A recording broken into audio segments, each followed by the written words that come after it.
내 눈 들어 주를 보리. 이 또한 지나가리라.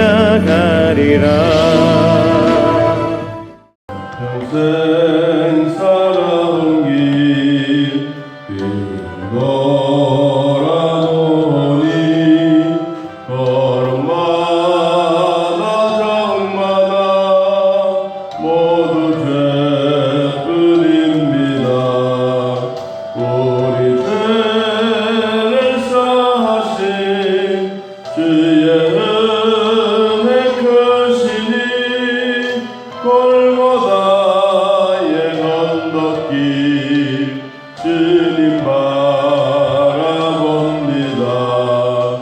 나같이 못난인가 주님께서 살리려 하늘나라 영광보좌 모두 버리시었네.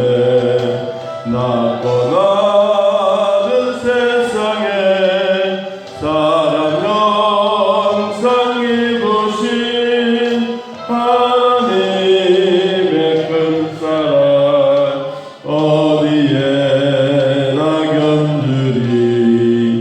예수님 나의 주님 사랑해 주 하나님. 이제 나는 예수님만 높이며 서 살겠네. 나의 남은 인생을 주와 동행하면서 주님 사랑 전하며 말씀 따라 살겠네. 아멘. 창세기 23장. 창세기 23장 1절에서 4절까지. çalış으로 하나님 말씀 함께 했습니다. 사라가 127세를 살았으니 이것이 곧 사라가 누린 햇수라. 사라가 가나안 땅 헤브론 곧 기랏 아르바에서 죽음에 아브라함이 들어가서 사라를 위하여 슬퍼하며 애통하다가 그 시신 앞에서 일어나 나가서 헷 족속에게 말하여 이르되 나는 당신들 중에 나그네요 고려하는 자이니 당신들 중에서 내게 매장할 소유지를 주어 내가 나의 죽은 자를 내 앞에서 내어다가 장사하게 하시오. 아멘. 한 사람이 태어나서 마지막 죽음까지 살아가는 삶은 참 누구라도 다 파란만장합니다. 저 사람은 아니겠지라고 말하지만 그러나 또 뒤를 돌아보면 모든 사람들이 내 평생 살아온 길 하나님의 은혜입니다라고 고백하는 사람도 있고 또 그렇지 못하고 내 인생은 참 원망 속에 살았다라고 하는 사람도 있습니다. 그런 가운데 사라가 127세를 살면서 이제 역사의 무대에서 사라져가는 한 여자의 이야기입니다. 오늘 창세기 23장 사라가 죽음의 막벨라 굴에 장사하는 그 일에 대한 내용들을 같이 소개하려고 합니다. 우리 창세기 21장 우리 한번 보고 지나가겠습니다. 창세기 11장 29절. 창세기 11장 29절. 자, 읽어봅니다. 아브람과 나홀이 장가 들었으니 아브람의 아내 이름은 사레며 나홀의 아내 이름은 밀가니 하란의 딸이요 하란은 밀가의 아버지이며 또 이스가의 아버지더라.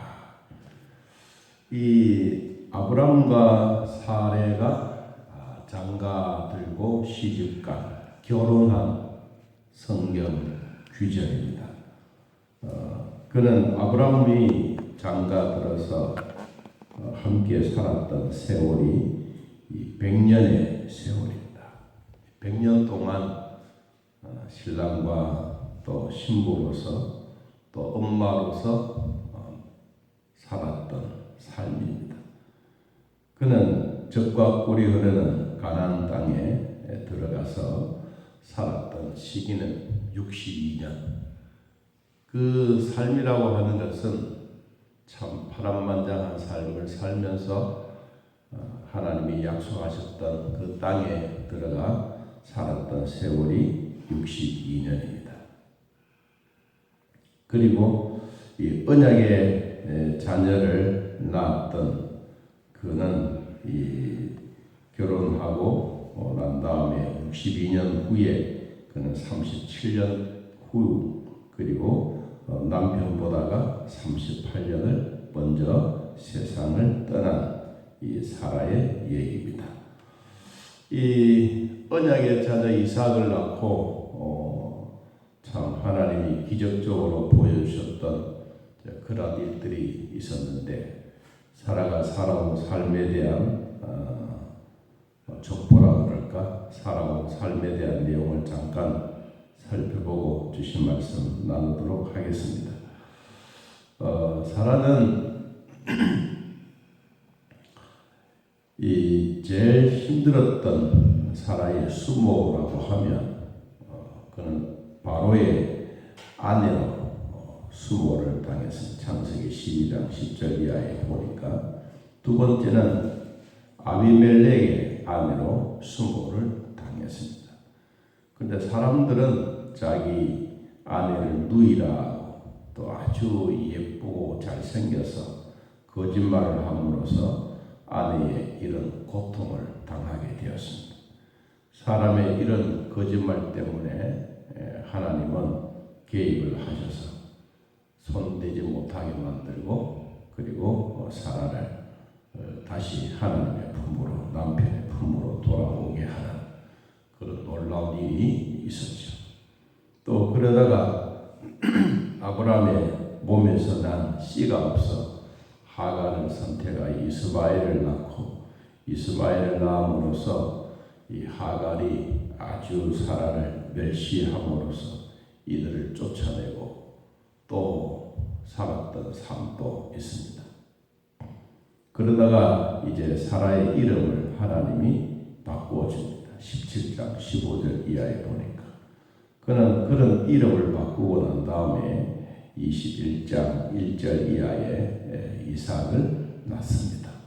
하나님의 약속 몸에서 씨가 된 그를 낳고 참 좋아했던 그 시간들이 그렇게 긴 세월은 아닙니다. 어떻게 생각하면 그냥 우리가 살아온 삶에 대한 성경에 대한 얘기지만 아브라함만 그렇고 사라만 그렇겠습니까? 우리도 앞으로 살아가야 될 삶에 대한 모습들 또 우리 부모님들의 삶에 대한 모습들 이런 모습들을 이렇게 생각해 보면 정말 내 평생 살아온 길 하나님의 은혜다라는 것을 늘 기억합니다. 자, 사라에 대한 얘기를 그의 일생은 이것으로 끝나지만 주변에 있는 헷족 속에 대한 이야기와 그리고 아브라함에 대한 이야기가 나오고 있습니다. 한 사람은 생명이 끝이 남으로써 이것으로 자기의 삶의 모든 것을 정리정돈했다면 그는 일국의 어머니로서 참 민족을 이끌어가는 위대한 지도자라고도 볼 수 있겠지만 그러나 내조를 철저히 잘 감당했던 사라의 삶의 모습입니다. 자, 사라는 23장 2절에 사라가 가나안 땅 헤브론 곧 기랏 아라바에서 죽었다. 자기 생명을 다했다고 자연적인 삶에 대한 모습입니다. 그리고 아브라함이 그 시신이 있는 곳에 들어가서 슬퍼하고 애통했다라고 소개합니다. 아브라함에게는 하나님이 주셨던 젖과 꿀이 흐르는 땅이 하나님이 주신 땅입니다. 예를 들어서 우리 하양 땅을 하나님이 나에게, 여러분에게 다 주셨어요.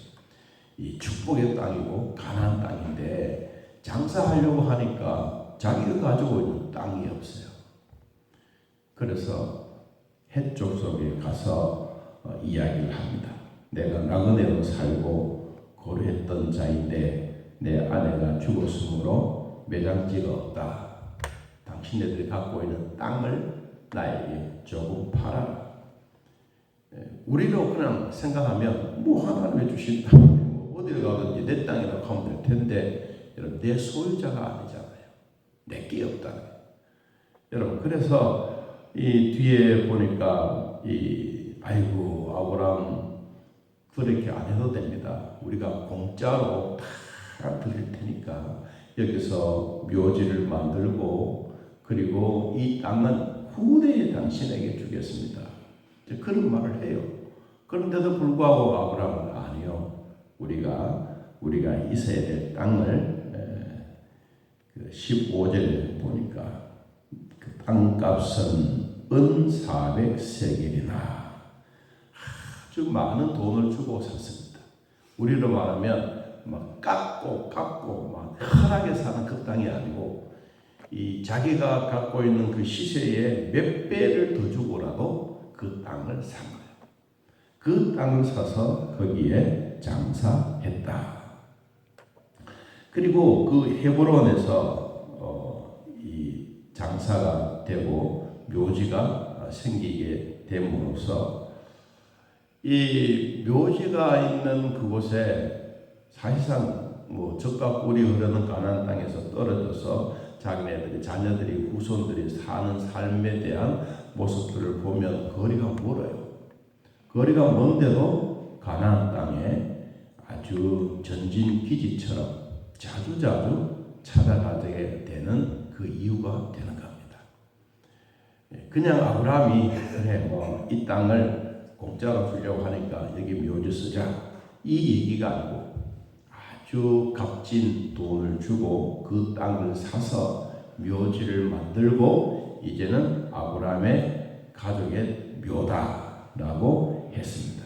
20절에 보니까 이와 같이 그 밭과 거기에 속한 굴이 헷 족속으로부터 아브라함이 매장할 소유지를 뭐했더라?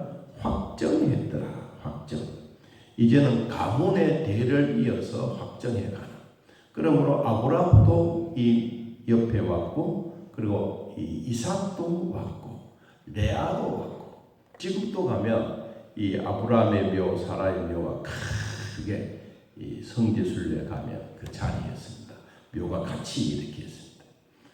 여러분 그 이야기가 뭐냐? 그냥 우리는 묘지 하나 달랑 만들어 놓은 이것이 아니고 그 후손들이 그곳에 가는 거예요. 그러므로 이 젖과 꿀이 흐르는 가나안 땅은 그냥 단순한 묘지 있는 이 묘지가 아니고 그 후손들이 우리 아버지, 우리 할아버지가 믿음으로 살았던 발자취, 믿음에 대한 흔적들을 한 번 더 돌아보고 야, 우리 할아버지 믿음으로 살 때 이렇게 살았다라고 이야기할 수 있는 그런 전초기지를 만들어진 이 무덤인 거예요. 여러분 우리 부모님들도 다 무덤 있고 앞으로 우리의 무덤도 있겠지만 그러나 우리가 살아가고 있는 삶에 대한 모습들을 한번 돌아보면서 과연 자녀들이 우리 곁에 와서 무덤 앞에 와서 아버지 고맙습니다. 우리 믿음의 흔적을 잘 남겨주셔서 고맙습니다. 엄마 너무 고맙습니다. 우리에게 믿음의 아름다운 모습을 우리에게 보여주셔서 우리 지금까지 참 믿음 생활 잘하고 있습니다. 여러분 그렇게 얘기할 수 있는 부모님이 계시는가 하면 믿음도 없고 매일같이 술 잡수고 땡깡 부르고 자녀들을 호러치고 막 그러면 묘지 앞에 가서도 에이 얼마나 우리를 속썩였는데 여러분 그런 얘기 안 하겠습니까? 그러니까 우리 무덤 속에 들어가는 그 순간까지라도 우리의 믿음만큼 확실히 오늘 그 묘지, 매장지, 소유지로 확정되었다. 모든 후손들이 이거는 아브라함의 땅이다. 아브라함의 소유지다. 여기에 확실히 심어지는 그 모습. 우리도 하나님의 백성으로 당당하게 살아가고 이 땅이 다 하나님이 주셨던 땅이지만 그러나 우리가 가지고 있을 소유, 하나님 나라 생명책에 기록된 이 하나님의 아름다운 흔적들, 그리고 천국의 심권 우리에게 주셨던 그 마음을 가지고 살아가는 것을 우리는 결코 잊어서는 안 된다. 자, 그러면 아브라함은 나그네로 살고 거르자로 살았는데 자기의 헷 족속들이, 헷 족속은 누구냐 하면 노아의 그 함의 후손들입니다. 좀 우리로 말하면 흑인들, 막 우락부락하고 싸우기를 잘하고 끄떡하면 자기 땅이라 막 내세우고 칼부림을 내는 이런 족속인데 아브라함이 그 땅에 들어가서 살 때 아브라함이 그 사람들로부터 무슨 얘기를 듣느냐 하면 이런 얘기를 들어요. 여러분 6절 봅니다. 6절 내 주여 들으소서 당신은 우리 가운데 있는 누구다? 하나님이 세우신 지도자입니다. 저는 여기에 피를 꼽힌 거예요. 하나님이 세우신 지도자. 그냥 지도자가 아니고 지금 헷 족속들은 아브라함이 살고 있는 그 모습을 일일이 다 보고 안 본 것 같아도 다 보고 있는 거예요. 어떨 때는 힘들 때, 싸울 때, 어떨 때는 아내와 힘들어하고 가족들이 힘들어하고 그럴 때도 주변에 있는 사람들이 소리가 밖으로 나가든 안 나가든 그 행동해 가고 있는 모든 모습들을 헷 족속들이 늘 보고 있어요. 여러분 우리도 가만히 생각해 보면 예수 믿고 교회에 출석하고 교회 다니는 사람들에게도 불신자들이 우리를 보았을 때 늘 주목하고 있습니다. 오늘은 교회 가나 안 가나. 여러분 이게 우리는 당연히 간 것처럼 성경 찬송 들고 다니지만 그분들이 볼 때는 왜 안 가지?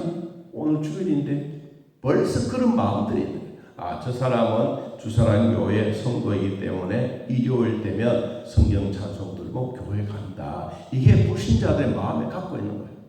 그런데 뭐 며칠 동안 안 가고 한 달 동안 안 갔다. 그럼 왜 안 가지? 왜 안 가지? 이상하다. 틀림없이 그러거든. 오늘 하나님이 헷 족속이 아브라함을 바라보았을 때 이들이 한마디 평가하는 게 뭐냐? 아브라함은 하나님이 세우신 지도자다. 어마어마한 얘기죠. 여러분 그냥 단순한 얘기가 아니에요. 모든 아브라함의 삶에 살아온 삶에 말하는 삶의 행동의 삶의 예배드리는 삶의 모든 것이 종합되어져 있는 말이 뭐냐? 하나님이 세우신 지도자다. 여러분 우리는 우리 가정에도 하나님이 세우신 선교사라고 말하는 것처럼 우리들에게도 하나님이 세우신 지도자다. 이건 목사에게만 아니고 우리 모든 성도들에게 다 필요한 말입니다. 하나님이 세우신 지도자. 자, 그 뒤에 봅니다. 우리 묘실 중에서 가장 좋은 것을 택하여 당신의 죽은 자를 장사하소서. 우리 중에서 자기 묘실에 당신의 죽은 자 장사함을 금할 자가 아무도 없습니다. 성경이 뭐라고 했느냐 하니까 이 헷 족속이 했던 말인데 이 묘지를 만들 때 당신이 보았을 때 제일 좋은 땅을 택하십시오. 제일 좋은, 우리로 말하면 양지 바르고 좋은 흙이 있고 뭐 이런 곳을 택하라고 하듯이 여러분 이 헷 족속들이 아브라함을 불신자들이 아브라함을 보고 평가한 그 내용이 뭐냐? 살아왔던 삶에 대한 좋은 평가가 있으니까 좋은 땅을 주는 거예요. 그렇지 않으면 뭐 자갈밭을 주고 뭐 바위숲을 주고 뭐 그러겠지. 그런데 여러분 하나님이 살아온 삶에 대한 대가만이 아니라 살아온 결과입니다. 자, 그 결과인데 아브라함이 일어나서 그 땅 주민 헷 족속에 머리를 굽히고 말합니다. 나로 나의 죽은 자를 내 앞에서 내어다가 장사하게 하는 일이 당신들의 뜻일진데 내 말을 듣고 나를 위하여 소알의 아들 헤브론에게 구하여. 이 소알이라고 하는 것은 지도자입니다. 그가 그의 머리에 있는 그의 막벨라 굴을 내게 주도록 하되 충분한 벌을 대가를 받고 그 굴을 내게 주어 당신들 중에 매장할 소유지가 되게 하기를 원합니다. 그러니까 아브라함에게는 대가를 지불한다. 대가. 여러분, 대가를 지불한다고 하는 것은 대대로 우리의 묘실이 되게 한다라는. 자, 오늘날 우리가 예수 믿는 대가도 있습니다, 여러분. 우리가 죽고 난 다음이 대가만이 아니고 살아 있을 때 우리의 대가는 뭐냐? 내가 하나님의 자녀로 살아가는 대가는 나도 잘 믿어야 되지만 내 후손들이 잘 믿고 살아가는 게 이게 우리의 대가입니다. 아브라함이 그냥 뭐 자기만 죽고 엄마가 죽고 아내가 죽고 묘실 하나 만들어 온 이게 전부가 아니고 그 일을 통해서 우리 엄마의 묘에 한번 가봐야지 라고 이야기하는 것처럼 그 대가를 얻기 위해서가 아니고 자동적으로 얻어지는 이것이 하나님이 아브라함에게 주신 복이고 사라의 죽음을 통해서 헷 족속과 아브라함의 관계 속에서 우리로 말하여 불신자와 성도와의 관계 속에서 확실한 선을 긋는 거예요. 뭐냐? 이 사람은 하나님이 세우신 지도자다. 하나님이 세우신 지도자에게 우리 좋은 것을 하자. 안 믿는 사람들이 그렇게 한다는 거예요. 여러분, 이게 얼마나 중요한가요? 그러므로 매장지를 통해서 여러분 13절 봅니다. 14. 그 땅의 백성이 듣는 데서 에브론에게 말하여 이르되 당신이 합당히 여기면 청하건대 내 말을 들어주십시오. 내가 그 밭 값을 당신에게 주리니 당신은 내게서 받으십시오. 내가 나의 죽은 자를 거기에 장사하겠습니다. 은 400세겔을 주고 그리고 그 땅을 소유하고 거기에 무덤을 하나 만들어 놓은 것, 아무것도 아닌 것 같지만 그게 아니다. 젖과 꿀이 흐르는 땅이 하나님이 주셨던 땅이고 그 땅을 통해서 하나님의 나라가 후손들에게도 이루어져라. 자, 우리는 오늘 한 여인에 대한 인생의 역사의 무대로 사라져가는 한 여인이지만 한 여인의 삶을 통해서도 우리에게 배울 점도 있고 한 여인의 남편인 아브라함을 통해서도 우리는 배울 점이 많습니다. 자, 오늘 우리 모두는 오늘 예배드리는 우리 모든 분들은 하나님이 세우신 지도자입니다. 불신자가 우리에게 그런 평을 할 수 있는 믿음의 사람들이 되시기를 예수님의 이름으로 축복합니다. 하나님 아버지, 오늘도 주 안에 있는 우리들에게 믿음의 복을 주시니 고맙고 감사합니다. 세상 사람들이 나를 바라볼 때 정말로 하나님의 사랑으로 볼 수 있는지 한 번 더 우리를 돌아보는 시간이 되게 하여 주옵소서. 혹시 우리의 가정에서 싸움이 밖으로 새어나가지는 아니하는지 우리가 예배드리고 감사하고 찬송의 소리가 밖으로 나가 이 가정은 하나님이 세우신 지도자의 집입니다 라고 소문나는 우리 모두가 되도록 복을 베풀어 주옵소서. 예수님의 이름으로 기도하옵나이다. 아멘. 하늘에 계신 우리 아버지여, 이름이 거룩히 여김을 받으시오며 나라의 마옵시며 뜻이 하늘에서 이루어진 것 같이 땅에서도 이루어지이다. 오늘날 우리에게 일용할 양식을 주옵시고 우리가 우리에게 죄진 자를 사하여 준 것 같이 우리 죄를 사하여 주옵시고 우리를 시험에 들게 하지 마옵시고 다만 악에서 구하옵소서. 대개 나라와 권세와 영광이 아버지께 영원히 있사옵나이다. 아멘. 자, 이렇게 드리겠습니다.